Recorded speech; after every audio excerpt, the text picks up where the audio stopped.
A paz do Senhor a todos, um ótimo dia. A paz do Senhor Jesus. Irmãos, a gente continua em 2 Reis 14, 15 e 16. Então leia completo na sua casa e não se esqueça de curtir e compartilhar o vídeo. Amém? Vamos orar? Senhor Deus, meu Pai, te agradecemos mais uma vez por poder estar meditando a Tua Palavra. Senhor, te pedimos, Senhor, ande com a gente.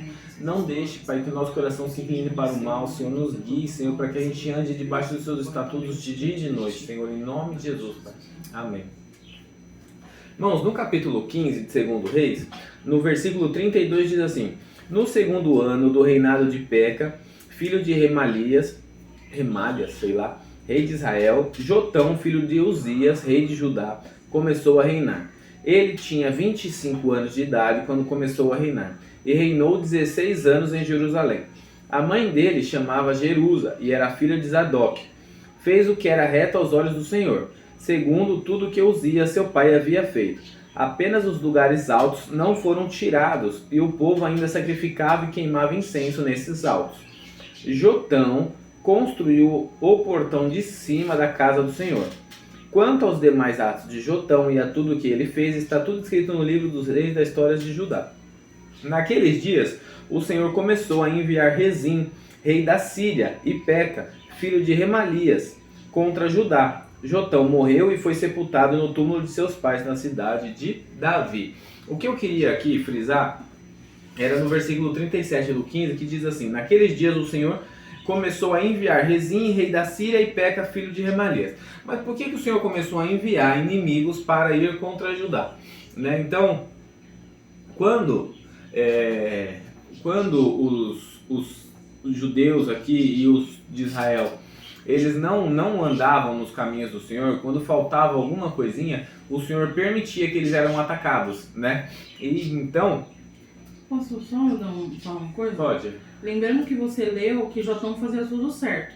Mas Deus, ele começou a enviar isso naqueles dias em qual fala o próximo, que Acaz, filho de Jotão, começou a reinar. Porque Acaz, ele não começou a fazer o que era certo aos olhos do Senhor. Ah, verdade. Eu comi Então um pedacinho aqui, né? Isso. E Acaz, seu filho, reinou em seu lugar. Nesse caso aqui, os filhos de Judá, eles não estavam mais andando reto no caminho do Senhor. Não porque Jotão, mas sim porque Acaz, seu filho, começou a reinar. Né? Então, quando o Senhor ele começa a permitir que os inimigos ataquem ali o seu povo, o povo escolhido, é porque alguma coisa está faltando. Né? E isso eu acho que talvez fosse até algo que faltava na cabeça deles. Falou, opa, se o inimigo está vindo é porque eu estou pecando, é melhor eu voltar. Ele foi tão perverso, né, que no 3 fala que ele seguiu os exemplos do rei de Israel e até sacrificou o seu próprio filho no fogo. Exatamente, e no isso 16, né? Era abominação, né? Sacrificou a Baal, né? Que era o que aceitava sacrifícios humanos, né? Ele irou a Deus mesmo. E aí, o que eu queria era esses dias, a gente estava lendo o devocional aqui, quando Acabe ele vai ser enganado, a palavra está dizendo que o Senhor permite que um espírito mau lá o engane, né? Deus pergunta quem é que poderá enganar Acabe, e um espírito maligno se coloca à frente e diz que vai, certo? E aí, até aqui conversando entre a gente aqui, ficou, né, falando, nossa, né, mas Deus vai com o espírito maligno, manda, volta, não sei o que. Sim, porque Deus é dono de todas as coisas, Ele continua dono de todas as coisas, né? E então, quando Deus criou tudo, era tudo uma humanidade só, né? Todo mundo junto. Se separou na Torre de Babel. Mas o que aconteceu? Deus separou aqueles que eram retos daqueles que não eram retos. E os judeus, Deus fala lá no começo, a gente já falou sobre isso, que eles eram os sacerdotes da terra. Então era para eles nos instruir os gentios, certo? A andar nos caminhos do Senhor. Não era porque Deus era exclusivo deles, era para eles ensinar a gente. Eles não quiseram, veio Jesus, resolveu o problema. Mas, então Deus sim ainda enxerga os outros povos. Deus sim ainda usa se necessário, né? Tanto que ele lá na frente, lá a gente vai ver que Nabucodonosor foi derrotado por um rei assírio, que inclusive ele mandou o profeta ir lá ungir o rei da Síria como ungido seu, né? Então, pô, ele está ungindo o rei da Síria.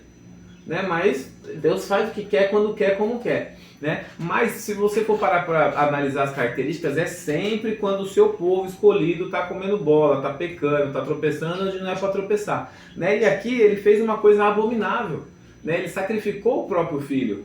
Então Deus sim usa um inimigo para nos atacar, para gerar um deserto, gerar um conflito, gerar um estresse para a gente ver onde a gente está errando e voltar para os caminhos do Senhor.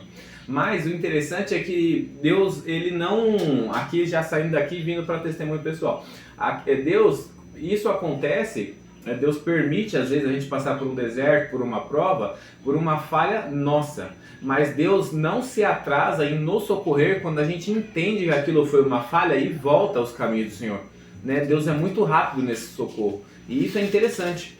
Porque Deus usa sim os inimigos para nos confrontar, para ver que nós somos realmente dependentes dele. Tem até um texto que fala, que Deus fala para Israel: ó bichinho de Jacó, ó vermezinho de Jacó, né? Tipo, vocês são tão insignificantes e mesmo assim estão, né, achando que podem muito. Tanto que Deus não gostava nem que contassem as tropas, né? Porque senão eles iam se vangloriar que eu tenho 1000 carros de guerra e não sei o quê. E não, porque a vitória deles não era deles, era Deus que dava, né? Então a gente sempre tem que pensar nisso. Se tem algo errado acontecendo, prova, perseguição, alguma coisa tá de errado. Ou Deus quer nos ensinar alguma coisa, ou Deus quer fazer a gente voltar para os caminhos dele. Então tem que fazer um checklist da sua própria vida e falar: opa, peraí, eu tô andando nos caminhos do Senhor? Tô. Então Deus quer me ensinar alguma coisa, agora meu foco é outro, é parar de reclamar e vou focar no que Deus quer me ensinar.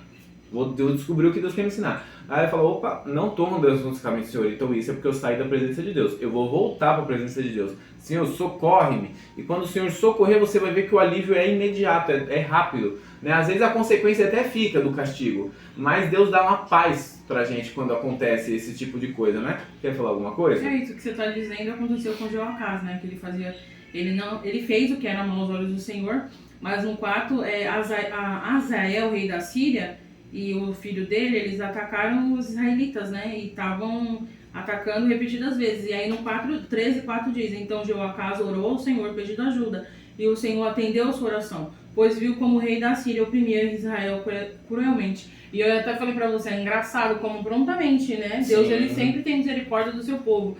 Até Salomão, quando fez o templo, ele orou, né? Falando sobre isso. Sim. Senhor, se alguém orar por esse templo, né? Direção a esse templo, ou ao nome do Senhor, que o Senhor perdoe os pecados deles e o atenda, né? Prontamente e faça um recomeço. E Deus, ele sempre faz isso por nós. Exatamente. Às vezes o mal que você fez, porque às vezes não é pouco, né? Às vezes é uma coisa muito grande, que nos faz nos afastar ainda mais do Senhor, porque a culpa e os inimigos das nossas almas, aí fica nos culpando. E aí você pensa: eu vou continuar mesmo no erro que eu já tô, porque já não tem mais jeito pra mim. Mas aqui é prova viva de que todo tempo é tempo pra gente. Todo tempo é tempo, exatamente. Porque Deus, ele é misericordioso. Ele é muito misericordioso. Então, qualquer coisa mais errada na sua cabeça que seja, se você pedir perdão verdadeiramente, Deus vai te dar um novo recomeço. Vai. É isso. É isso. Vamos orar? Senhor Deus, meu Pai, Senhor, em nome do Senhor Jesus, Senhor, atenda, Pai, o clamor dos teus filhos, sempre que reconhecemos que estamos se desviando dos seus caminhos, que estamos pegando o caminho errado, que não estamos, Senhor, mas conseguindo passar pela porta estreita. Senhor, atende, Senhor, o nosso clamor, nos mostra, Senhor, onde seus servos estão errando, Pai, para que, Senhor, em nome do Senhor Jesus, a gente venha voltar firmemente e fielmente para os teus caminhos, Pai. Em nome do Senhor Jesus. Amém. Tchau!